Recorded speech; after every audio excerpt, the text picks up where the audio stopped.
You are watching Grace Television.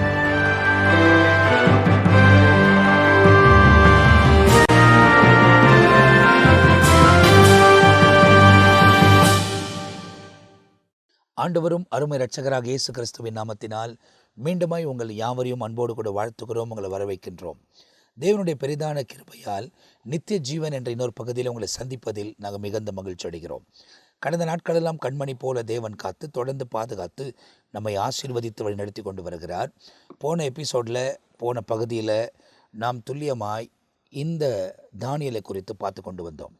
தானியலுக்கு அந்த சொப்பனங்கள் சொல்லுவதற்கு அவன் ராஜாவிடத்தில் கடந்து போய் ஒரு காலத்தை கேட்குறான். அதாவது ஒரு நேரம் கொடுங்க அப்படின்னு சொல்லி கேட்குறான். அவனுக்கு நேரம் கொடுக்கப்படுகிறது. நேரம் கொடுத்த பிறகு அவர் என்ன செய்கிறார் அப்படின்னா, தன்னுடைய நண்பர்கள் 3 பேர் நண்பர்களுக்கு சொல்லி அவனும் அவர்களும் அழிந்து போகாதபடிக்கு அவர்கள் தேவனை நோக்கி, பரலோக தேவனை நோக்கி விண்ணப்பம் பண்ணினார்கள் என்று சில காரியங்கள் அங்கே எழுதப்பட்டிருக்கு. இதை குறித்து இந்த எபிசோடில் நம்ம பார்க்க போகிறோம். நித்திய ஜீவனுக்குள் நாம் பிரவேசிக்க வேண்டுமானால் நீதிமான்களாய் வாழ வேண்டும்.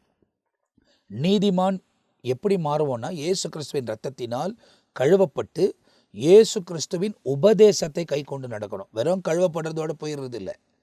ரத்தத்தினால் கழுவப்பட்டா என்ன ஆடுனா, பாவம் வேணாம், நான் நீதியாக வாழ்கிறேன்னு ஒப்பு கொடுக்குறோம். அதுதான் ஞானஸ்தானத்திலே செய்கிறோம். நான் உலகத்துக்கு மரித்து நீதிக்கு பிழைப்பேன் அப்படின்னு சொல்லி தேவனுக்கு முன்பதாய் நம்ம ஒரு சபதம் இடுகிறோம், இல்லை பொருத்தனை பண்ணுகிறோம். என்ன சொல்கிறோம் அப்படின்னா, ஆண்டவரே இந்த உலகத்துக்கு நான் மரிக்கிறேன், பரலோகத்துக்காக வாழுறேன் அப்படின்னு தண்ணியில் முழுகி எழும்பி ஆண்டவருக்கு ஒரு அடையாளத்தை காண்பிக்கிறோம். அப்போ இவைகளெல்லாம் செய்தாலும் தேவனுடைய உபதேசத்தில் கை கொண்டு நடக்க வேண்டும். அப்போது தான் நித்திய ராஜ்யத்துக்குள் பிரவேசிக்க முடியும். அப்போ இந்த எபிசோடில் நம்ம மத்தியில் பிஷப் ரெவரண்ட் பெனி எஸ்ஐ அவங்க இருக்கிறாங்க. அவங்க நம்மோடு கூட தொடர்ச்சியாக இந்த பகுதியை, இந்த காரியங்களை குறித்து நம்மோடு கூட பேச போகிறாங்க. Praise lord pastor. அப்போ தொடர்ந்து போன எபிசோடில் நம்ம தியானிச்சுட்டே வந்தோம். நேரம் முடிஞ்சதுனால அங்கே நிறுத்தி வைக்கப்பட்டது. அப்போ எவ்வளோ தூரம் நீங்கள் வாசித்தீங்க அப்படின்னா 17-18 வசனம், தானியேல் 2ஆம் அதிகாரம் 17-18 வசனத்தில். ஏன்னா அவங்க நீதிமானாக இருந்தான். அவன் நீதிமானாக இருந்ததுனால அவனை கொல்ல அவர்கள் தேடும்போது தானியேல் அந்த இடத்துல தவணை கேட்குறாரு ராஜா கிட்ட. ராஜாக்கு அந்த தவணை கொடுக்கப்படுகிறது. கொடுக்கப்பட்ட பிறகு அவன் நேராக அங்கேருந்து தன் 3 நண்பர்கள் அவங்கள கூப்பிட்டு, அவனும் அவர்களும் அழியாதபடிக்கு அவர்கள் பரலோக தேவனை நோக்கி விண்ணப்பம் பண்ணினார்கள் அப்படின்னு இருக்கு. அங்கிருந்து நம்ம பேசலாம். அதாவது 17வது வசனத்தில், தானும் தன் தோழரும் பாபிலோனில் மற்ற ஞானிகளோட அழியாதபடிக்கு இந்த மறைப்பொருள்கள் குறித்து பரலோகத்தின் தேவனை நோக்கி இரக்கம் கேட்கிறதற்கு அனனியா, மிசாவேல், அசரியா என்னும் தன்னுடைய தோழர்களுக்கு இந்த காரியத்தை அறிவித்தார். அதாவது ஒரு விஷயம் நீங்கள் பேசும்போது, நீதிமானாகிய தானியேல், ஆமாம், அவனே தேவன்கிட்ட இறக்கம் கேட்குறான். ஆமாம்.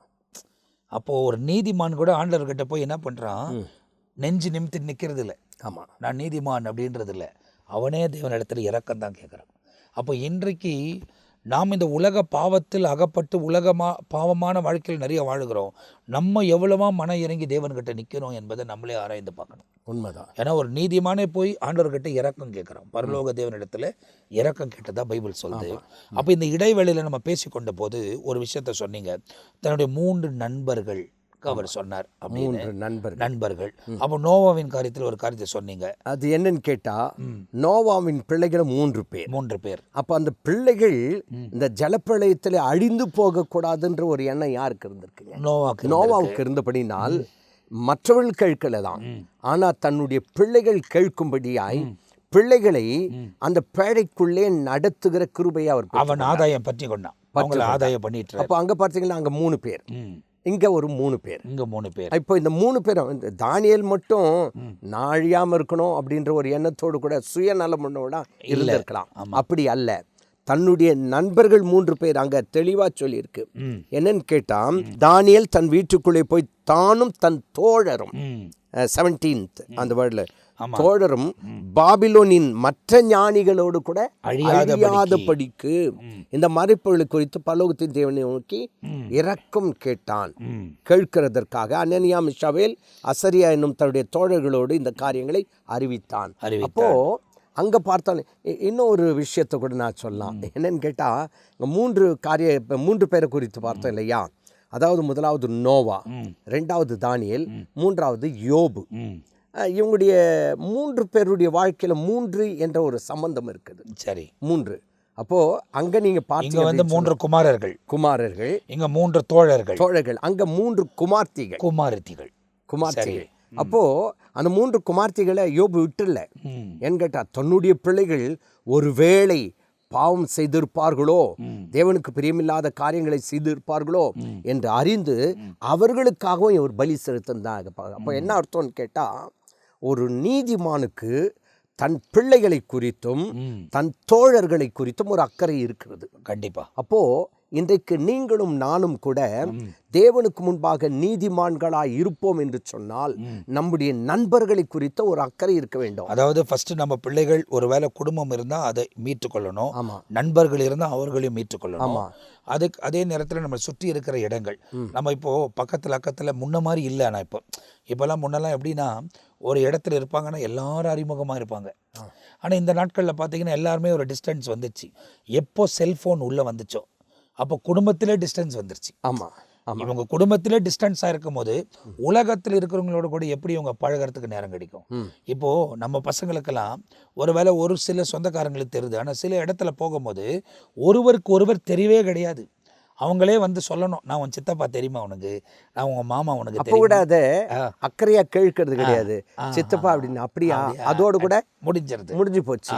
மறுபடியும் அந்த சித்தப்பாவுடைய பேரே எடுக்கிறது இல்லை. யாரோ ஒருத்தர் அன்னைக்கு வந்தாரே அப்படின்னு தான் கேட்பாங்க.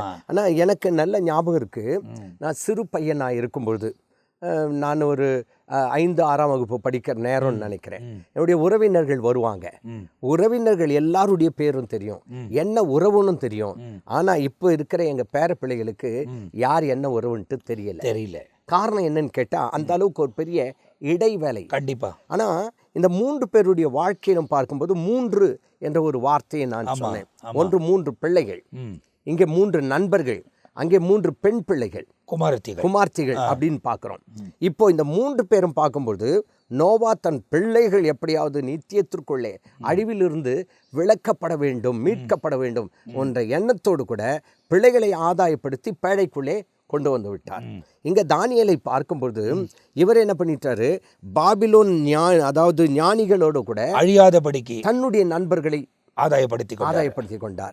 அங்க வந்து பார்த்தீங்கன்னா தன் பெண் பிள்ளைகள், அவங்க அடுத்த வீட்டுக்கு போறவங்க தானே அப்படின்னு விட்டுடாதபடிக்கு அவர்களுக்காகவும் யோபு என்ன பண்றாருங்க, பலி செலுத்ததாக வசனத்துல வாசிக்கிறோம். முக்கியமாய் நாம் கற்றுக்கொள்ள வேண்டிய ஒரு முக்கிய பாடம் என்னன்னு கேட்டா, நம்முடைய நண்பர்களும் மற்றவர்களோடு கூட அழிந்து போகக்கூடாது. நம்முடைய நண்பர்கள் கைவிடப்படக்கூடாது. நம்முடைய நண்பர்கள் அந்த நிச்சயத்திற்குள்ளே பிரவேசிக்க வேண்டும் என்ற ஒரு தரிசனம் நமக்கு தேவைப்படுகிறது. ஆகவே தான் இவன் அங்கே போயிட்டு தன் நண்பர்களோடு கூட இந்த காரியத்தை அறிவித்தான். பின்பு ராக்காலத்திலே தரிசனத்திலே தானியேலுக்கு மறைப்பொருள் வெளிப்படுத்தப்பட்டது. அப்போ மறைப்பொருள் வெளிப்படுத்தப்பட காரணம் என்னன்னு சொல்லிட்டு அதற்கு முன்பாக சில காரியங்களை பார்க்கும்போது, அவன் பொருத்தனை செய்தவனாய் இருந்தான். தன்னை தீட்டுப்படுத்தி கொள்ளக்கூடாது என்ற ஒரு எண்ணம் அவனுக்குள்ள இருந்தபடியினால் நம்முடைய வாழ்க்கையிலும் அநேக ரகசியங்களை வசனம் என்ன சொல்லுது, நான் செய்ய போகிற காரியத்தை என் தாசனுக்கு மறைப்பேனோ. அப்போ தேவனாகிய கர்த்தர் தம்முடைய பிள்ளைகளுக்கு எல்லாவற்றையும் சொல்லுவார். ஏன்னு கேட்டால், லோத்துடைய காலத்தில் பார்க்கும்போது சோதோம் கொமாரா அழிக்கப்பட போகிறது என்பதை ஆபிரகாமுக்கு வெளிப்படுத்தினார். இப்போது இந்த கடைசி காலத்தில் உலக அழிவை குறித்து தேவன் தம்முடைய பிள்ளைகளுக்கு வெளிப்படுத்தினது மாத்திரமல்ல, வேதத்தில் எல்லாவற்றையும் வெளிப்படுத்தி காட்டியிருக்கார். காரணம் என்னன்னு கேட்டால், நாம் அஜாக்கிரதையாக இராதபடிக்கு ஜாக்கிரதை உள்ளவர்களாக இருந்து அந்த நித்தியத்திற்குள்ளே பிரவேசிக்க வேண்டும் என்பதே தேவ திட்டமாக இருக்குது. ஆகவே தான் நம்ம ஆரம்பத்திலிருந்து பார்க்கிறோம், வேதத்தில் எல்லாருக்கும் தெரிந்த ஒரு வசனம், தேவன் தம்முடைய ஒரே பேரான குமாரனை விசுவாசிக்கிறவன் எவனோ அவன் கெட்டு போகாமல் நித்திய ஜீவனை அடையும்படிக்கு. அப்போ தேவனுடைய முக்கியமான ஒரு நோக்கம் என்னன்னு கேட்டா, எல்லாரும் எங்க போகணும், நித்திய ஜீவனை அடையும்படிக்கு அவரை தந்தொழி எவ்வளவாய் உலகத்தில் அன்பு கூர்ந்தார். அப்படி என்றால் பாவிகள் என்று சொல்லி நம்மை தள்ளி விடாதபடிக்கு ஆமென். அவர் என்ன செய்யறாருன்னு கேட்டா, வசனம் சொல்லு, உளையான சேற்றிலிருந்து என்னை தூக்கி எடுத்து, ஆமென். அப்போ அவர் தூக்கி எடுக்கிறதுக்காக தம்முடைய ரத்தத்தையே சிந்தினார். அப்போ இந்த தானியேலுக்கு தன் சகோதரர்கள் மேல் அல்லது நண்பர்களின் மேல் எப்படி ஒரு அக்கறை இருந்து ஆமென். அவர்கள் அழிந்து போகக்கூடாது என்று தானியேல் நினைத்தது போல நம்முடைய ஆண்டவராக இயேசு கிறிஸ்து தம்முடைய ரத்தத்தை சிந்தி நாம் அழிந்து போகக்கூடாது, நமக்கு ஒரு நித்திய ஜீவனை கொடுக்கணும் அப்படின்னு சொல்லிதான் தன்னைத்தானே தியாக பலியாய் ஒப்பு கொடுத்தார். அருமையான கர்த்தருடைய பிள்ளைகளே, இங்க பார்க்கும்போது தானியேலுக்கு மறைப்பொருள் வெளிப்படுத்தப்பட்டது. காரணம் என்னன்னு கேட்டா, அவர் செய்த பொருத்தனை. இன்னைக்கு நீங்க ஒரு பொருத்தனை பண்ணோம். என்னன்னு கேட்டா, என் இயேசுவுக்காகவே நான் ஜீவிப்பேன், என் இயேசுவுக்காக வாழுவேன். ஏன்னு கேட்டா, நாம இந்த உலகத்துல பார்க்கும்போது எதையோ ஒன்றை தான் நாம பற்றி கொண்டு பாசம் வைத்து கொண்டு, ஒருவேளை உலக மனிதரின் மேல் அல்லது உலக பொருட்களின் மேல், உலக ஆசையின் மேல் நாம பாசத்தை செலுத்தி அல்லது அதையே பற்றி கொண்டிருக்கோம். நீ எதை பற்றி இருக்கிறியோ அது உன்னை விட்டு ஒரு நாள் போயிடும். ஆமென். கட்டாயம் போயிடும். எதுவா இருந்தாலும் போயிடும். எதுவா இருந்தாலும் சரி, கட்டின கணவரா இருக்கலாம், மனைவியா இருக்கலாம், பிள்ளைகளா இருக்கலாம், தாயா இருக்கலாம், தகப்பனா இருக்கலாம். நாம எதை நேசிக்கிறோமோ அல்லது எதிர் மேல் அதிகமான பாசத்தை வைக்கிறோமோ அதெல்லாம் நம்ம விட்டு ஒரு நாள் போய் தான் ஆகும். அது சொத்தா இருந்தாலும் சரி, பூமியா இருந்தாலும் சரி, பொருளா இருந்தாலும் சரி, பெரிய கோபுரத்தை கட்டி வச்சாலும் சரி, எவ்வளோ வசதி இருந்தாலும் சரி, எல்லாமே போயிருப்பது. அதான் ஒரு காரியத்தை நான் யோசித்தேன். ஒருவேளை என் மனைவி பார்த்து எப்போதும் என் கூடவே இருக்கணும்னு தான் ஆசை, வேற எனக்கு ஆசை இல்லை அப்படின்னு நினைக்கலாம். நான் எதை ஆசைப்படுறனோ அது என்னை விட்டு போயிடும். அது எனக்கு நிரந்தரம் அல்ல. நீ எப்போதும், சிலருடைய ஆசை என்ன, எங்கள் அப்பா என் கூடவே இருக்கணும்னு ஆசை நினைப்பாங்க, ஆனால் அவரும் இருக்க மாட்டார். கண்டிப்பாக. எனக்கு அம்மா மேலே ரொம்ப பாசம், எங்கள் அம்மா எப்போதும் என் கூடவே இருக்கணும்னு நினைப்பாங்க, அவங்களும் போயிடுவாங்க. ஆனால் ஒன்று உன்னை விட்டு போகாத ஒன்று உண்டு என்று சொன்னால் அதுதான் நித்திய ஜீவன். ஆமென். அந்த நித்திய ஜீவனுக்குள்ளே நாம் பிரவேசிக்க வேண்டும் என்று சொன்னால் ஒரு பொருத்தனை பண்ணணும். என்னன்னு கேட்டா, என்னை நான் தீட்டுப்படுத்தி கொள்ளக்கூடாது. ஒருவேளை அங்க ஆகாரத்தில் தீட்டுப்படுத்தி கொள்ளக்கூடாதுன்னு தானியேல் நினைச்சாரு.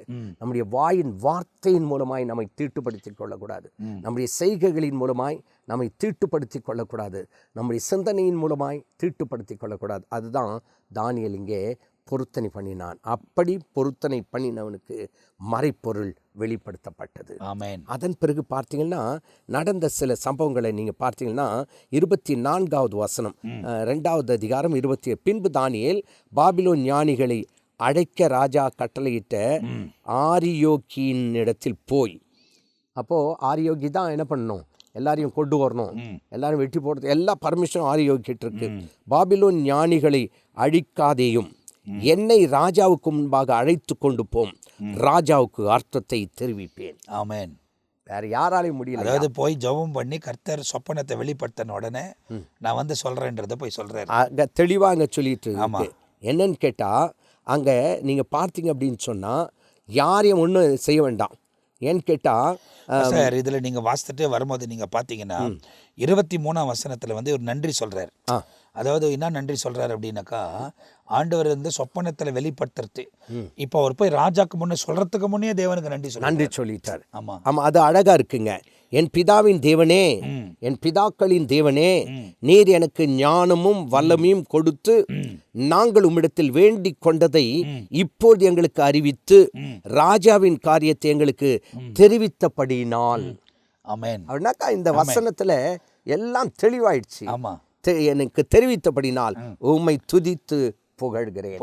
ஆண்டவருக்கு ஒரு தேங்க்ஸ் சொல்லிட்டு கிளம்புறாரு. ஆமா, யார்கிட்ட போறாருன்னு கேட்டா, இந்த ஆரியோகி. அதுதான் ஒண்ணு வந்து இதுல வந்து ஜனங்களுக்கு சொல்லணும் அப்படின்னாக்கா, அவனுக்கு ஒரு பிரச்சனை வந்த உடனே நண்பர்களோடு இணைந்து தேவனை நோக்கி பார்க்கணும், ஜெபிக்கணும்ன்ற ஒரு உணர்வு இருக்கு. ஆண்டவர் ஜெபத்துக்கு பதில் கொடுத்த உடனே அது அவன் கையில பெற்றுக்கொள்றதுக்கு முன்னே தேவனுக்கு நன்றி சொல்லுகிற ஒரு சுவாபம். ஆமா ஆமா, ஒரு ஜெபிக்கிற எண்ணமும் இருக்கு, நன்றி சொல்ல சுவாபமும் இருக்குது. எனக்கு ஒரு வசனம் கவனம் வருது. நீங்கள் எதை வேண்டிக் கொள்வீர்களோ அது பெற்று கொண்டு ஆயிற்று என்று விசுவாசியுங்கள், அப்போது நீங்கள் பெற்றுக்கொள்வீர்கள் என்பதை இயேசு கிறிஸ்து போதித்ததை வேதாகமத்தில் எழுதப்பட்டிருக்கு. அப்போ இவர் வேண்டிக் கொண்ட காரியத்தை ஆண்டவருக்கு வெளிப்படுத்திட்டாரு. இவர் அந்த ஞானத்தில் நிரம்பிட்டாரு. ராஜாக்கு முன்ன போறாரு. அதுக்கு முன்னாடியாவே ஆண்டவரை தொழுது கொள்ளுகிறார். அது மட்டும் இல்லாம தொழுதுட்டு ஆண்டவருக்கு நன்றி, அந்த ஒரு வார்த்தையை பாருங்களேன், உம்மை துதித்து புகழ்கிறேன், துதித்து புகழ்கிறேன் சொல்லிட்டு அடுத்த ஒரு எண்ணம் பாருங்க தானியேலுக்கு இருக்கிறது. அது என்னால் என்னுடைய இருதயத்தில் தொடப்பட்ட ஒரு வார்த்தை. பின்பு தானியேல் பாபிலோனின் ஞானிகளை அழிக்க ராஜா கட்டளையிட்ட ஆரியோகின் இடத்தில் போய் பாபிலோனின் ஞானிகளை அழிக்காதையும். தன்னுடைய நண்பர்கள் மட்டும் இல்லை, பாபிலோனின் ஞானிகளை அழிக்காதீரையும். என் நண்பர்கள் மட்டும் இல்லை, அவங்க யாருக்கு கட்டளை வாங்கிட்டு அந்த வேலையை செஞ்சுட்டு இருக்கிறானோ இவர் நேரா ராஜா கிட்ட போயிருக்கலாம். ராஜாவே நீங்க சொன்னீங்க நான் வந்திருக்கிறேன்னு. அதுக்கு முன்ன எனக்கு வெளிப்படுத்தப்பட்டிருக்கு பாபிலோனில் இருக்கிற ஞானிகளை நீ அழிக்க கூடாதுன்னு போய் சொல்ற. அப்ப என்ன அர்த்தம் அப்படின்னு கேட்டா, தன்னை பற்றி மட்டுமல்ல, தன் சிநேகிதர்களை பற்றி மட்டுமல்ல, அழிந்து போகிறவர்களை குறித்தும் 18,000 பேர் போயிருக்கிறாங்க. இப்போ அங்கே அவங்க மேலே ஒரு அக்கறையாக இருக்கிறார். 18,000 பேர் மட்டும் இல்லைங்க, பாபிலோன் ஞானிகளை அடிக்காதையும். அதுதான் அப்படின்னு சொன்னால் உண்மையாக 18,000 பேரில் எத்தனை ஆயிரம் பேர் இருந்தாங்கன்னு தெரியாது. ஆமாம், அவங்கெல்லாம் யார்? யூதர்கள், தன்னுடைய இனத்தார். அவங்க மட்டும் இல்லாதபடிக்கு அந்த பாபிலோனில் இருக்க மற்ற ஞானிகள் அவங்களையும் அடிக்காத அப்படின்னு சொன்னா என்ன அர்த்தம்னு கேட்டா, ஆத்தும பாரம், அழிந்து போகிறவர்களை குறித்த ஒரு பாரத்தினால தான் பாபிலோன் ஞானிகளை என்ன பண்ண வேண்டாம், அழிக்காதேயும் அப்படின்னு சொல்லிட்டு அங்கே சொல்லிட்டு என்னன்னு கேட்டா, என்னை ராஜாவுக்கு முன்பாக அழைத்து கொண்டு போம், என்ன ராஜாவுக்கு முன்னாடி கொண்டு போ, ராஜாவுக்கு அர்த்தத்தை தெரிவிப்பேன். நல்லா போல்டா சொல்ல ஆரம்பிச்சிட்டார். என்னன்னு கேட்டா, யார் அழியக்கூடாது, பாபிலோன் ஞானிகளோடு கூட, பாபிலோனின் ஞானிகளோடு கூட தன் தோழர்கள் அழியக்கூடாதுன்னு நினைச்சவரு இப்ப என்ன நினைக்கிறாரு, வெளிப்படுத்தல் வந்த பிறகு எந்த ஞானி அழியக்கூடாது, யாரும் மற்றவங்க யாரும் அழியக்கூடாது. நிறுத்துப்பா, நீங்க வேலை செய்யாதீங்க, கொஞ்ச நாள் நிறுத்துங்க, உங்களுக்கு கொடுக்கப்பட்ட கட்டளை எனக்கு என்னன்னு தெரியும், நிறுத்திரு, என்னை ராஜா கிட்ட கூட்டு போ, நான் விளக்கம் சொல்றேன். அப்போ இதுல இருந்து இன்னொரு பாடத்தை நான் கற்றுக்கொள்ளுகிறேன். அது என்னன்னு கேட்டா, இங்க தானியேல் தன் தோழர்கள் அப்படின்னாக்கா என்ன அர்த்தம், அதாவது தானியேல் தன் குடும்பம் அப்படின்லாம். நம்முடைய வாழ்க்கையிலும் கூட சில நேரத்தில் நானே என் குடும்பம் மட்டும் காப்பாற்றப்பட்டா போதும் அப்படின்னு நினைக்கிறோம். ஆனால் அடுத்த ஸ்டெப் என்ன, வெளிப்பாடு வந்த பிறகு நானே என் குடும்பம் மட்டும் இல்லை, யாருமே அழிக்கப்படக்கூடாது. ஏன்னா நண்பர்களை காப்பாற்றி கொண்டா அவங்களோடு கூட அவங்கள விட்டுரு நான் சொல்கிறேன்றது போய் ஜெபம் பண்ணுறாங்க. வாங்கிட்ட பிறகு எனக்கு ஆண்டவர் சொல்லிட்டாரு, ஆனால் இனிமேல் யாரையும் நீங்கள் அழிக்கக்கூடாது, பாபிலோனின் ஞானிகள் அப்படின்றத அங்கேருந்து வந்த யாரையுமே அழிக்கக்கூடாதுபடி பார்க்குறாரு. ஏன்னா பாபிலோனின் ஞானிகள்னு சொல்லும் போது பாஸ்டர், இதில் வெறும் யூத ஜனங்கள் மாத்திரமல்ல, அவர்களும் நிறைய பேர் இருந்தாங்க. பாபிலோனை சேர்ந்த அங்கே இருக்க பாபிலோனை சார்ந்தவங்க, சிறைப்பிடிக்கப்பட்டவர்கள் அல்லாமல் பாபிலோனை சார்ந்தவங்க நிறைய பேர் இருந்தாங்க. அவங்கள கூட சேர்த்து சொல்றாரு. ஆமாம், அது மட்டும் இல்லாமல் நாம தானியேல் 1வது அதிகாரம் 3வது வசனத்தில் பார்த்தீங்கன்னா, ராஜ குலத்தாரும் துரைமார்களும் யாரோது மாசம் இல்லாதவர்களும் அழகானவர்களும் சகல ஞானத்தில் தேறினவர்களும், ஞானத்திலும் தேறினவர்கள். அப்போ 18,000 பேர் வந்தாங்க இல்லையா, ஒருவேளை அதுல நம்ம யூதர்கள் கூட இருக்கலாம் இல்லையா, சிறைப்பிடிக்கப்பட்டவர்களும் இருக்கலாம் இல்லையா. இல்ல, 18,000 பேர் முழுமையா யூதர்கள் தான், அங்கிருந்து பிடித்து கொள்ள வரப்பட்டவர்கள். ஆனால் இவர்கள் ஒருவேளை பாபிலோனில் வந்து இவர்கள் வசிக்கக்கூடியவர்களாக இருந்தாலும் இவர்கள் புறஜாதி. இப்ப புறஜாதி ஒரு அந்நிய தேசத்தில் இருக்கிறாங்க. அவங்க கர்த்தர் கொண்டு வந்து எதற்காக வச்சாருன்றது எரேமியா தீர்க்கதரிசன புத்தகத்தில் நாம் பார்க்கிறோம். கர்த்தர் கொண்டு வந்து இவரை வச்சுட்டாரு. ஆனாலும் இந்த 18,000 பேருக்குள் இருக்கிற ஞானிகள் மாத்திரம் இல்லாமல் பாபிலோனின் ஞானிகள் எல்லாரையும் சேர்த்து சொல்றார். அப்படின்னா மனிதர்கள் மீது அக்கறை உள்ளவர்களாக. ஆமென், ஆமென். அதாவது எல்லாமே மனிதர்கள். நேற்று ஒரு நிகழ்ச்சியை பார்த்தேன், அதில் ஒன்று சொல்கிறாங்க, எந்த இடத்துக்கு போனாலும், ஸ்கூலுக்கு போனாலும் சரி, காலேஜுக்கு போனாலும் சரி, வேலைக்கு போனாலும் சரி, ஏன் இப்போ சில சபைகளில் கூட எந்த ஜாதி அப்படின்னு பார்க்கக்கூடிய ஒரு சூழ்நிலைக்கு வந்துட்டாங்க. அப்படிப்பட்ட ஒரு காரியம் நம்ம நாட்களில் அதிகமாக நடைபெறுகிறத பார்க்குறோம். அந்த பெண்ணு சொல்கிறாங்க, சார் நீங்கள் வந்து அது ஒரு பேட்டி எடுத்துகிட்டு இருக்கிறாங்க. அந்த பேட்டியில் அவங்க சொந்த மாத்திரம் ஹைலைட் பண்ணி போட்டிருக்காங்க. என்ன சொல்கிறாங்க, சார் இதிலெல்லாம் எல்லா இடத்துலையும் ஜாதிங்க கேட்குறீங்க, வேலை வந்த உடனே நீ எந்த ஜாதி அவங்களுக்கு தான் ஃபஸ்ட் ப்ரிஃபரன்ஸ் செகண்ட் ப்ரிஃபரன்ஸ்னு சொல்கிறீங்க. ஆனால் ரத்தம் கேட்கும் போது மாத்திரம் ரத்தம் குரூப்பு மாத்திரம் பார்த்து கேட்குறீங்களே, இந்த ஜாதிக்குரியவன் வந்து ரத்தம் கொடுங்க நான் கேட்க மாட்டேன்ற. அப்போ ரத்தத்துக்கு மாத்திரம் ஜாதி இல்லை, மனுஷனுக்கு ஜாதிக்குதான்னு கேட்டாங்க. அப்போ எவ்வளோ பெரிய ஒரு காரியத்தை அவங்க பதிவு பண்ணியிருக்கிறாங்க. உண்மைதான். அதை பார்க்கும்போது அதுதான் இன்னைக்கு மனுஷனுடைய நிலைமை. உனக்கு தேவைன்னு ஒன்று வந்து அவங்க என்னன்றது உனக்கு தேவையில்லை. ஆனால் மீதியான எல்லா காரியத்துக்கும் நீ ஜாதி பார்ப்ப, தேவனுக்கு விருப்பம் இல்லாத காரியத்தை செய்வேன். ஆனால் இவன் வந்து பார்த்தீங்கன்னா, இப்போது நீங்கள் பேசிக்கிட்டே இருக்கும் போது தான், இப்போ நீங்கள் சொல்லிக்கிட்டே இருக்கும் போது ஆவியானவர் சொல்லுகிறது தான் நம்ம வந்து அப்படியே தியானிக்கிறோம். அவர் சொல்கிறார், ஒருவேளை வந்து பாபிலோனுக்கு வந்த ஜனங்கள் ஞானிகள்னாக்கா அவர் சொல்லியிருக்கிறான், இஸ்ரவேலில் வந்த என் ஜனங்களை யார் மேலே நீ கை வைக்கூடாதுன்னு சொல்லியிருக்கிறான். ஆனால் பாபிலோனில் உள்ள ஞானிகள் எல்லாரையும், அதாவது புறஜாதி அந்த புற தேசத்துக்கு வந்தாலும் அங்க இருக்கிற ஞானிகள் யாரையும் கொல்லணும்னு அவசியம் இல்லை, கர்த்தர் எனக்கு வெளிப்படுத்தி இருக்கிறார். இங்க இன்னொன்னு கூட சொல்லிருக்கான், பொதுவா யாரையுமே கொல்லாதுன்னு சொல்லி இருக்கலாம். ஆனா அந்த வார்த்தையை பாருங்க, பாபிலோனின் ஞானிகளை அழிக்காதையும், பாபிலோனின் ஞானிகளை அழிக்காதையும், என்னை ராஜாவுக்கு முன்பாக அழைத்து கொண்டு போம், ராஜாவுக்கு அர்த்தத்தை அறிவிப்பேன் என்று சொன்னான்.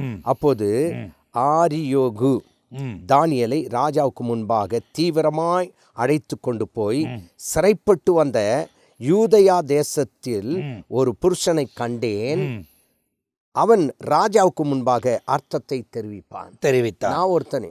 ஆமா, அடுத்த வசனம் அப்படியே வாசிக்கலாம். ராஜா பெல்ஷாத்சார் என்னும் நாமமுள்ள தானியேலை நோக்கி, நான் கண்ட சொப்பனத்தையும் அதன் அர்த்தத்தையும் நீ எனக்கு அறிவிக்க கூடுமோ என்று கேட்டார். தானியேல் ராஜா சமூகத்தில் பிரதியுத்தரமாக, ராஜா கேட்கிற மறைப்பொருளை ராஜாவுக்கு தெரிவிக்கிற ஞானிகளானாலும் ஜோஷரானாலும் சாசிகளானாலும் குறி சொல்லுகிறாலும் கூடாது. முடியாதுப்பா, நீ கேட்டதை இவங்களால செய்ய முடியாது. ஆனா அழைச்சது யார? ஞானிய, ஜோஷர, சாஸ்திரக்காரரை அமைச்சாங்க. ஆனா அவர் சொல்லிட்டாரு அவங்களால கூடாது. ஆனா அடுத்த வசனம் சொல்லுது, அங்க என்ன சொல்லப்பட்டிருக்கு, மறைப்பொருட்களை வெளிப்படுத்துகிற பரலோகத்தில் இருக்க தேவன் கடைசி நாளில் சம்பவிப்பதை ராஜாவாகிய நேபுகாத்நேசருக்கு தெரிவித்திருக்கிறார்.